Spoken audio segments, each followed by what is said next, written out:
बिस्मिल्लाहिर्रहमानिर्रहीम। अस्सलाम वालेकुम। गोल्ड, सिल्वर और क्रूड ऑयल के एनालिसिस के साथ ओबुक्स गोल्ड की टीम की जानिब से gold same resistance, same support, same band trade हो रही है इसके अंदर।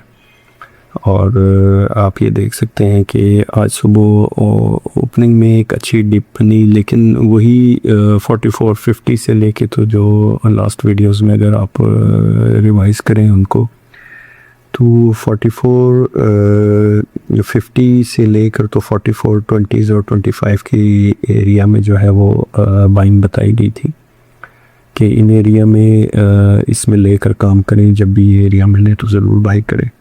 और अगर ये एरिया ब्रेक होता है तो नीचे 4380 से लेके तो 4340 के बीच में कहीं बाइंग बनती थी।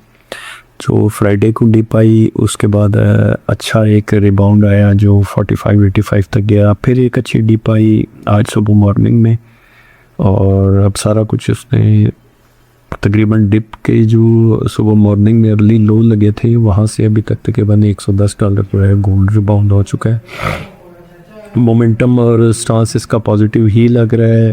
और अभी करंटली जो कंडीशन सिचुएशन है इसमें जो अभी जो रेजिस्ट करेगा वो तकरीबन 4585 से लेकर तो 4610 के बीच में कहीं इसका रेजिस्टेंस एरिया बन सकता है। वो अब यहाँ पर देख सकते हैं कि एक ये 50 SMA की मूविंग एवरेज है, इसकी भी रेजिस्टेंस यहाँ पे मौजूद है। और इसके ऊपर एक मॉब है, काफ़ी बड़ा मॉब है जो तकरीबन 4660 की रेंज में जाके हिट होता है। गोल्ड में जब तक ये एरिया, ये अपर बैंड उस मॉब का ब्रेक नहीं होता, गोल्ड के अंदर कोई अच्छी अपस्वेट की मूव नहीं बन सकती। मींस कि यहाँ से $100 की एक अच्छी मूव बनी और सस्टेन कर जाए उस एरिया के ऊपर, तो एक अच्छी तेज़ी की साइड पे ये जा सकता है। और ये एरिया ब्रेक, ये मॉब से निकलने के बाद बहुत बड़े गैप्स हैं, तकरीबन $200 की वहाँ से तेज़ी हो सकती है। अगले लेवल 4865 से 4900 तक के भी आ सकते हैं। लेकिन दो लेवल्स को अपने माइंड में रखिए, एक 4580 से 4610 के बीच में, और अगर ये यहाँ से ब्रेक कर जाए तो ऊपर मॉब है जो 4660 से लेके तो 4680 के बीच में कहीं रेजिस्टेंस बनेगी।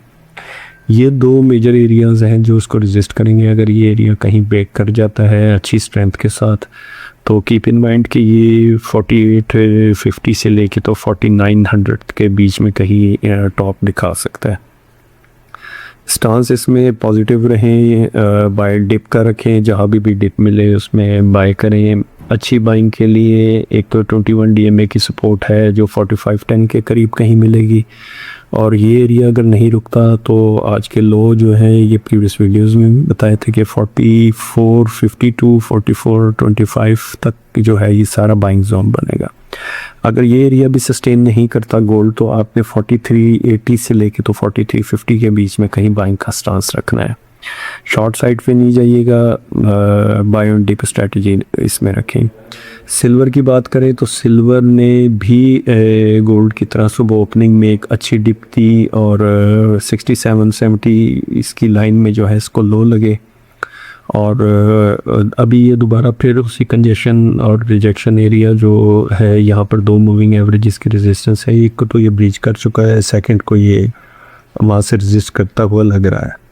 और ये एरिया तकरीबन $71 का है सिल्वर के अंदर। अगर ये 71 का एरिया ब्रेक कर जाए और ऊपर सस्टेन कर गया तो इसके अंदर एक अच्छी मतलब अपसाइड की गो जो है वो आ सकती है। जो आगे अल्टीमेट टारगेट्स बनते हैं जो वो फर्स्ट ऑफ ऑल ये 50 SMA क्रॉस करे, 71 के ऊपर जो अगले लेवल्स बनेंगे वो तकरीबन 7380 से लेकर तो 76 के बीच में ये रेजिस्ट करेगा। ये मॉब एरिया है इसका। मॉब का मतलब है मेक और ब्रेक, मतलब ऐसा एरिया होता है जहाँ से प्राइसेस मेक भी हो सकती हैं और रिजेक्शन अगर हो तो वहाँ से ब्रेक भी हो सकती है। तो इन बिटवीन जो इसके दो बैंड्स हैं, जैसे ये सिल्वर में आप देखें तो इस 7370 से लेकर तो 7620 के अराउंड में कहीं ये मॉब बन जाएगा। अगर प्राइसेस इस मॉब के अंदर आती हैं और जो लोअर बैंड है इसको वो सपोर्ट करना शुरू कर देता है और अपर बैंड पे वो रेजिस्टेंस होता है, तो ये क्लियरली अपने माइंड में रखिएगा कि ये एक कंसोलिडेशन फेज बन जाएगा इसका, और ये इस एरिए पे मतलब यहाँ से कंसोलिडेट करके तो अपसाइड की जो है अच्छी गो के लिए निकल सकता है। दूसरी चीज़ एक और देखनी है, अगर चार्ट पैटर्न की बात करें तो ये एक टॉप यहाँ पर इसी मॉब के अंदर 7480 की रेंज में लगा था, उसके बाद एक डिप और निचला एरिया इसने कंसोलिडेट किया, लोअर बैंड्स को ब्रेक नहीं किया और अपसाइड के ऊपर जो है ये मतलब पॉजिटिव मोमेंटम ही लग रहा है। ये 4 आवरली चार्ट है, अगर इसको थोड़ा सा टाइम फ्रेम को नीचे आवरली तक ले जाएं तो इस मोमेंटम की मैं बात करूं कि ये अच्छा अपसाइड का मोमेंटम बन रहा है इसके अंदर। और डेली टाइम फ्रेम में देखें तो आज की जो ये कैंडल अभी तक की रनिंग कैंडल है इसके ऊपर एनालाइज तो नहीं किया जा सका, लेकिन अगर फॉर्मेशन और चार्ट पैटर्न को देखें तो ये भी पॉजिटिव साइड पर ही दिख रहा है अभी इसमें, मतलब यहाँ से तेज़ी बन सकती है। तो अपना स्टांस सिल्वर के अंदर बाय एंड डिप रखें, जहाँ भी डिप मिले उसको आप अवेल करें और जो लेवल्स बताए हुए हैं इनके मुताबिक ही इनको ट्रेड करें। क्रूड ऑयल की बात करें तो क्रूड की ओपनिंग थोड़ी सी गैप से हुई, इसकी जो फ्राइडे की क्लोजिंग थी वो 100 प्लस की थी, वो 101 के करीब जो है वो क्रूड ऑयल बंद हुआ था और आज जो टॉप लगा है वो 102.65 का 102.65 का हाई लगा है पीएमएक्स फ्यूचर्स में। तो अगर कोई पिछले लेवल्स या पिछली वीडियोस को रिवाइज करें तो आपको एक इसका रेजिस्टेंस मेजर रेजिस्टेंस एरिया बताया था 102.70 का, कि अगर इसकी प्राइसेस 102.70 के ऊपर निकल जाती हैं और ऊपर सस्टेन कर जाती हैं तो नेक्स्ट टारगेट 107 और 109 के टारगेट्स हैं और वहाँ पर आप दोबारा शॉर्ट साइड पे जा सकते हैं। करंटली सेल ऑन स्ट्रेंथ रखे, जो डिज़ाइन और फॉर्मेशन चार्ट की बन रही है वो मंदी ही दिखा रही है। ये एक स्पिनिंग टॉप बना हुआ है, ये कैंडल देखें तो उसको टेक्निकल टर्म में इवनिंग स्टार भी कहते हैं कि टॉप के ऊपर ये डोजी बनने का मतलब एक नेगेटिव साइड पे जाने का है।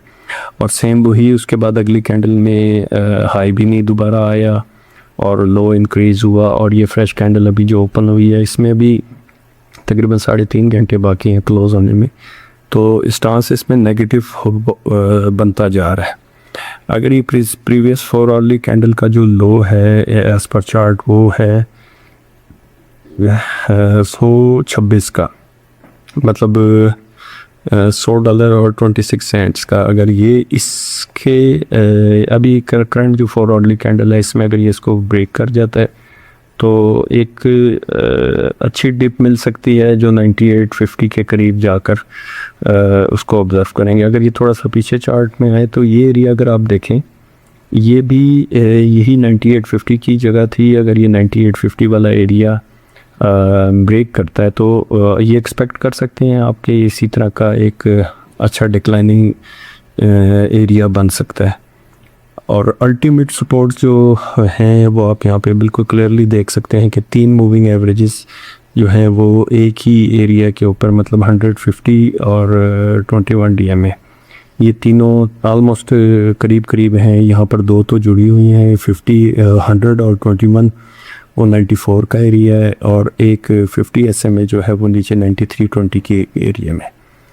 मतलब क्लियर इंडिकेशन है कि ये एरिया काफ़ी ज़्यादा सपोर्टिव है और ये अगर 98.50 वाला एरिया ब्रेक करता है क्रूड ऑयल तो कीप इन माइंड कि ये 95 और 94 93 इस एरिया में कहीं सपोर्ट करेगा। मतलब यहाँ से करंट रेट से तकरीबन आप $6 से $7 की इसमें मंदी या डिक्लाइन जो है वो एक्सपेक्ट कर सकते हैं इसके नीचे। सेल ऑन स्ट्रेंथ ही रहें और जो टॉप आज का लगा हुआ है इसके स्टॉप से इसको शॉर्ट भी किया जा सकता है और इसमें स्टांस आज के दिन में एटलीस्ट जो करंट बिहेवियर है उसके हिसाब से इसमें सेल ऑन स्ट्रेंथ ही बनेगा। तो जो लेवल्स आपको बताए हैं उसके अराउंड जो है इसको ज़रूर शॉर्ट करें और जो बाइंग के एरियाज़ हैं वहाँ पे या इससे कुछ करीब जो है प्रॉफिट टेकिंग करके आप न्यूट्रल होके निल होकर बैठ जाएं और वेट करें कि या लोअर बैंड टच कर जाए या अपर बैंड टच कर जाए। कंटिन्यूस एनालिसिस के लिए स्टे ट्यून्ड विद रोबोक्स गोल्ड। अस्सलाम वालेकुम।